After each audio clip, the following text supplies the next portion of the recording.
নমস্কার বন্ধুরা, বেঙ্গলি পাকশালায় তোমাদের সকলকে স্বাগত। আজকে আমি আলু, বেগুন আর মাছের ডিম দিয়ে এমনই একটা সুপার টেস্টি রেসিপি বানিয়ে দেখাবো, যেটা থাকলে গরম ভাতের সাথে আর কিছুই লাগবে না।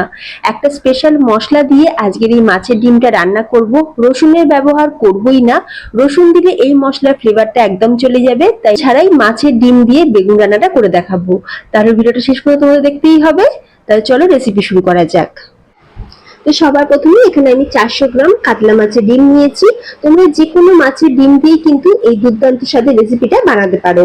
এখন আমরা মাছের ডিমগুলোকে রান্না করব, তবে একটু অন্যরকম ভাবে, একটু অন্যরকম প্রসেসে।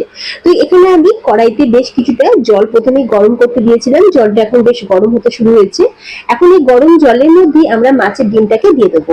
এর সাথে দিয়ে দেবো অল্প সামান্য লবণ আর অল্প সামান্য হলুদ। মাছের ডিমের মধ্যে দেখবে একটা গন্ধ থাকে, অনেকেই ওই জন্য মাছের ডিম খেতে চায় না।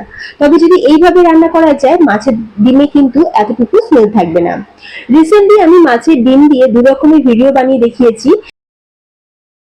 করেছি মাছের ডিম দিয়ে কোপ্তা বানিয়ে দেখিয়েছি, তেমনি মাছের ডিমের পাতুরিও বানিয়েছি, যেটা আমার অনেক ভিউয়ার্সই কিন্তু অনেক পছন্দ হয়েছে। তাই রেসিপিটি যদি তোমাদের দেখানো হয়ে থাকে, অবশ্যই কিন্তু চ্যানেলে গিয়ে একবার রেসিপিটি দেখে নিতে পারো। ভীষণ টেস্টি হয়েছিল দুটো রেসিপি। তো এখানে আমি দেখো লবণ আর হলুদ দিয়ে ডিমটাকে প্রথমে সিদ্ধ করতে দেবো। এখন একবার চাপা দিয়ে ডিমটাকে সিদ্ধ করে নেবো, খুব বেশিক্ষণ না, ওই 3 থেকে 4 মিনিট মিডিয়াম ফ্লেমে আমরা ডিমটাকে ভালো করে সিদ্ধ করে নেব। আচ্ছা, আর এই মাছের ডিমের মধ্যে যে গন্ধ যাতে না থাকে বা ডিমটা যাতে সফট তৈরি হয়, সেই জন্য আমি ডিমটা সিদ্ধর সময় একটা জিনিস মেশাবো। তাতেই কিন্তু মাছের ডিমের মধ্যে কোনো রকম স্মেল থাকবে না। এবার যেটা দেবো সেটা হচ্ছে হাফ পাতিলেবুর রস। আমি একটা বড় পাতিলেবুর এই অর্ধেক রসটা আমি দিয়ে দিচ্ছি। একটু পাতিলেবুর রস দিয়ে দিলে দেখবে মাছের ডিমের যে একটা স্মেল থাকে সেটা কিন্তু একদমই থাকবে না, কোনো আঁশটে গন্ধই কিন্তু থাকবে না। লেবুটা তোমরা অবশ্যই দেওয়ার চেষ্টা করবে, তারপরে তোমরা রেসিপিটা বানিয়ে খেয়ে দেখবে দারুণ খেতে হবে। লেবু দিয়ে আরো 1 মিনিট আমি চাপা দিয়ে ফুটিয়ে নেব। এবার দেখো মাছের ডিমটা আমাদের প্রপারলি সিদ্ধ হয়ে গেছে। এখন একটা ছাঁচা দিয়ে মাছের ডিমটাকে আমরা তুলে নিচ্ছি। বেগুন দিয়ে মাছের ডিমে এই রেসিপিটা কিন্তু দারুণ লাগে খেতে, কারণ এই রেসিপিটা খুব বেশি ঝোল ঝোল হয় না, একটু মাখো মাখো হয়। গরম গরম ভাতের সাথে আর কিছুই লাগবে না, শুধু এই একটা পদ থাকলেই। দেখো পুরো ডিমটাই কিন্তু আমি তুলে নিলাম। যতক্ষণ ডিমটা ঠান্ডা হচ্ছে, এদিকে আমি আলু আর বেগুনকে লম্বা করে কেটে নিয়েছি। এখানে আমি দুটো আলুকে লম্বা করে কেটেছি আর একটা বেগুন নিয়েছি, বেগুনটাকেও এরকম লম্বা করে কেটে নিয়েছি। এখন আমরা প্রথমেই আলুটাকে ভেজে নেব। কড়াইতে বেশ খানিকটা তেল গরম করে তারপরে আমরা আলুটাকে দিয়ে এখন একটু ভালো করে আলুটাকে নুন দিয়ে ভেজে নিচ্ছি। আলুটাকে এই পর্যায়ে আমি 60% মতন ভেজে নেব, মানে আলুটা ভাজতে ভাজতে কিন্তু বেশ অনেকটা নরমও হয়ে যাবে। একটু আলুটা ভালোভাবে ভেজে রান্না করলে দেখবে খুব তাড়াতাড়ি আলুটা সিদ্ধ হয়ে যায়। অল্প সামান্য নুন দিয়ে এখন আলুটাকেও ভালো করে একটু লাল লাল করে ভেজে নিলাম।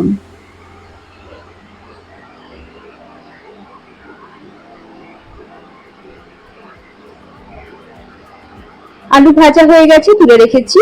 এবার কড়াইতে দিয়ে দিচ্ছি আমরা বেগুনটাকেও এখন আমরা একটু হালকা ভেজে নেব, তবে খুব বেশি কিন্তু লাল করে ভাজার দরকার নেই। বেগুনটা আমরা গ্রেভিতে দিয়ে ফোটাবো, তো বেশি ভাজলে আবার বেশি নরম হয়ে যাবে, ভালোভাবে গ্রেভিতে দিয়ে ফোটানো যাবে না। সেজন্য হালকা বেগুনটাকে ভেজে তুলে নিলাম। একটু নুন দিয়ে বেগুনটাকে ভেজেছি। আলু আর বেগুন আমাদের ভাজা হয়ে গেছে, সাইড করে রেখে দিলাম। কড়াইতে এবার ওই তেলের মধ্যে আমরা মাছের ডিমটাকে ভেজে নেব। দেখো মাছের ডিমটা ঠান্ডা হয়ে যেতে আমি এরকম পিস পিস করে কেটে নিয়েছিলাম।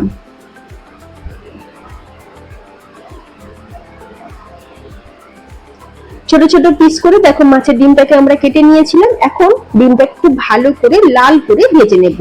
ডিমটা ভাজার সময় একটু লক্ষ্য রাখতে হবে, কারণ মাছের ডিম দেখবে তেলেতে দেওয়ার সাথে সাথে একটু ছিটকায়,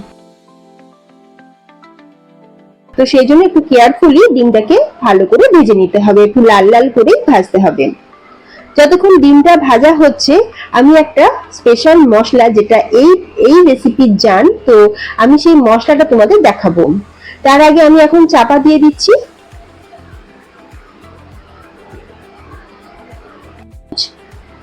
হাফ চামচ গোটা জিরে, হাফ চামচ ধনে, 4টে ছোট এলাচ, একটা তেজপাতা, 2টো শুকনো লঙ্কা। এই মশলাগুলোকে হালকা একটু গরম করে নিয়ে তারপর মশলাটাকে গুঁড়ো করে রাখবো।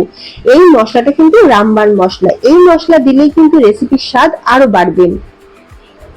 আরো একটা মশলা আমরা রেডি করব, তবে এটা বাটা মশলা। এখানে আমি নিয়েছি 1 চামচ গোটা জিরে, হাফ চামচের থেকে একটু বেশি নিয়েছি রাঁধুনি, আর নিয়েছি একটা তেজপাতা। এখন এই 3 রকম মশলাকে একটু জল দিয়ে ভিজিয়ে নিলাম। এই মশলাটা আমরা ভিজে গেলে মশলাটা সুন্দর করে পেস্ট করে নেব।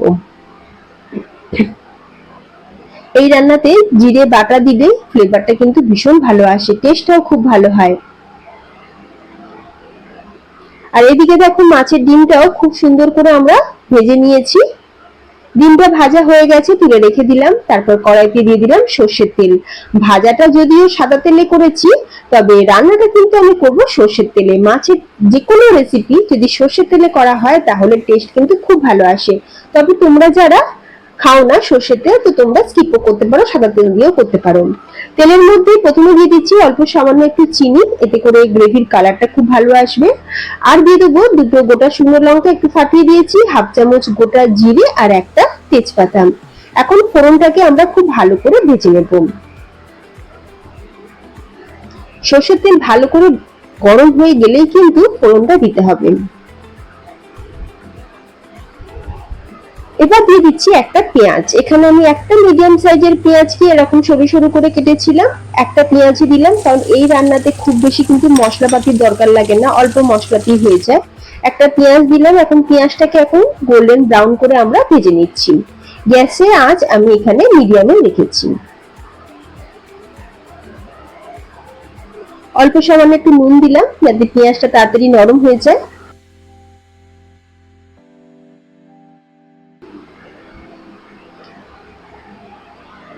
আর এদিকে মশলাটা কিছুক্ষণ ভিজে যাওয়ার পর আমি মিক্সিতে দিয়ে একবার সুন্দর করে পেস্ট করে নিয়েছি। মিক্সিটা একবার ঘুরিয়ে নিয়েছি, আর দেখো মশলাগুলো কিন্তু বেশ আধ ভাঙা মতন হয়ে গেছে। ঠিক এই পর্যায়ে আমি দিয়ে দিচ্ছি একটা টমেটো, মিডিয়াম সাইজের টমেটো দিলাম। আর দিয়ে দেবো এখানে 1 চামচের থেকে একটু কম পরিমাণে আদা বাটা। দেখো যেহেতু আমার এখানে আদা বাটাটা আগে থাকতেই ছিল, সেই জন্য আমি আলাদা করে আদাটা পেস্ট করলাম না। তো তোমরা চাইলে এই পর্যায়ে 1 ইঞ্চি আদা একসাথে দিয়ে সুন্দর করে মশলাটা পেস্ট করে নেবেন। অন্যদিকে পেঁয়াজটা যখন ব্রাউন করে ভাজা হয়ে গেল, আমি এখানে মশলার পেস্টটা দিয়ে দিলাম। এখন গ্যাসের ফ্লেমটা একদম লোতে করে দিয়ে খুব ভালো করে মশলাটা কষাবো। যে কোনো রান্নার ক্ষেত্রে মশলা যত ভালোভাবে কষানো হবে, রান্নার টেস্টটা কিন্তু তত বাড়বে। এই মশলাটা কষাতে কষাতেই আমি এখানে কিছু গুঁড়ো মশলা দিচ্ছি। দিয়ে দিচ্ছি এখানে হাফ চামচ হলুদ গুঁড়ো, 1 চামচ লঙ্কার গুঁড়ো, 1 চামচ কাশ্মীরি লাল লঙ্কার গুঁড়ো, কালারটা খুব ভালো আসবে কাশ্মীরি লঙ্কার গুঁড়ো দিলেন, 1 চামচ ধনের গুঁড়ো, স্বাদ অনুযায়ী নুন। এখন সবকিছু গুঁড়ো মশলা দিয়ে আরো একবার ভালো করে কষিয়ে নেব। মিক্সির জার ধোয়া সামান্য পরিমাণে একটু জল দিয়ে মশলাটা আমি কিছুক্ষণ কষিয়ে নিয়েছি। আর মশলাটা দেখো খুব ভালোভাবে কষানো হয়ে গেছে, তেলও ছেড়ে দিয়েছে। আর দেখো মশলাটা এরকম দানা দানার মতন টেক্সচার এসে গেছে। এই পর্যায়ে আমি দিয়ে দিচ্ছি ভেজে রাখা আলু। আলুগুলোকে দিয়ে মশলার সাথে কিছুক্ষণ একটু নাড়াচাড়া করে নেব।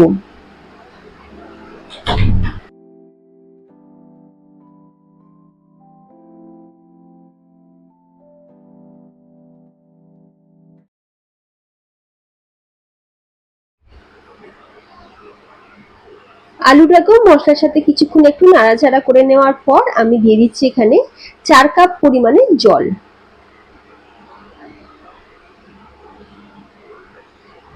তোমরা যে যেরকম ঝোল রাখবে সেই অনুযায়ী জলটা দিতে পারো। আর এমনিতেও এই রান্নাটা কিন্তু খুব বেশি ঝোল ঝোল থাকে না, একটু মাখো মাখো হয়। আচ্ছা, এবার দেখো আমার গ্রেভিটা কিন্তু ফুটতে শুরু করেছে। ঠিক এই সময় আমি দিয়ে দেবো আমাদের ভেজে রাখা মাছের ডিমগুলোকে। মাছের ডিমগুলোকে দিয়ে একবার একটু ভালো করে গ্রেভির সাথে মিক্স করে নিলাম। খুব ভালো করে গ্রেভির সাথে মিক্স করে নিয়ে মাছের ডিমের মধ্যে ঝোলটাও খুব ভালোভাবে ঢুকবে, আর আলুটাও কিন্তু আমাদের বেশ নরমও হয়ে যাবে। আমি চাপা দিয়ে দিচ্ছি, আর চাপা দিয়ে আমি এটাকে 5 মিনিট মিডিয়াম ফ্লেমে ভালো করে কুক করে নেব। 5 মিনিট পর কড়াইয়ের ঢাকনাটা খুলে নিলাম, একবার একটু ভালো করে নাড়াচাড়া করে দিচ্ছি। আর তোমাদের আমি একটা আলু ভেঙেও দেখাচ্ছি যে দেখো ফ্রেন্ডস, আলু কিন্তু বেশ নরম হয়ে গেছে, কারণ আমরা আলুটাকে একটু ভালো করে মানে একটু লাল লাল করে ভেজেছিলাম।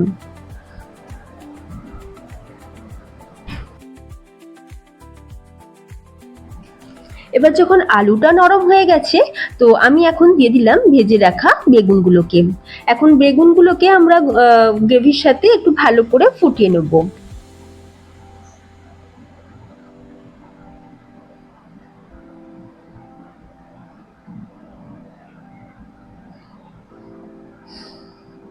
কয়েকটা চেরা কাঁচা লঙ্কা দিয়ে দিচ্ছি।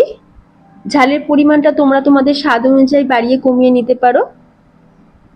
কাঁচা লঙ্কা ফ্লেভারটাও ভীষণ ভালোভাবে থাকবে, আর বেশ একটু ঝালঝালও হবে। একটু কাঁচা লঙ্কা চিড়ে দিয়ে দিলাম।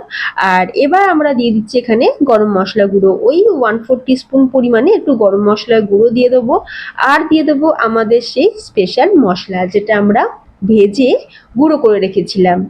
তো এই যে ভাজা মশলাটা আমরা সবার শেষে দিলাম, এর যে একটা ফ্লেভার আর যা টেস্ট হবে এই রেসিপিতে, সেটা কিন্তু সত্যি এক কথায় অসাধারণ।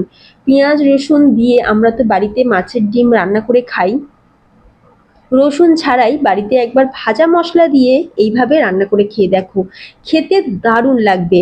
আর এতটা টেস্টি হয়েছে, সত্যি কথা বলতে গেলে কি, আমার মা আমাকে বারবার বলছে যে নেক্সট টাইম যখন মাছের ডিম বাড়িতে বানাবি তো এই রেসিপিটা কর, দারুণ লাগবে খেতে।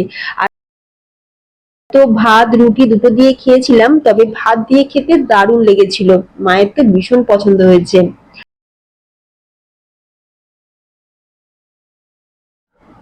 তো ফ্রেন্ডস, আমার কিন্তু বেগুন দিয়ে মাছের ডিমের রান্নাটা একদম তৈরি। আমি চাপা দিয়ে এটাকে গ্যাস অফ করে 2 মিনিটের জন্য রেখে দিয়েছিলাম। আমি তোমাদের দেখাচ্ছি কতটা, দেখো দেখতে সুন্দর হয়েছে। দেখতে যেমন সুন্দর, খেতেও কিন্তু তেমন দারুণ। ডিমগুলো শক্তও হবে না, খেতেও কিন্তু ভীষণ ভালো লাগবে। তোমরা বাড়িতে অবশ্যই একবার এই পদ্ধতিতে বানিয়ে খেয়ে দেখো, কথা দিচ্ছি পরিবারের সকলে কিন্তু খুব ভালো লাগবে। আজকের রেসিপিটা ভালো লাগলে বরাবরের মতন একটা লাইক দিতে যেমন ভুলো না, তেমনি যদি চ্যানেলে নতুন বন্ধু হয়ে থাকো তাহলে প্লিজ চ্যানেলটি সাবস্ক্রাইব করে পাশে থাকা বেল আইকনটা অবশ্যই প্রেস করে রাখবে। তাহলে আজকের মতন ভিডিওটা এখানেই শেষ করলাম। ধন্যবাদ।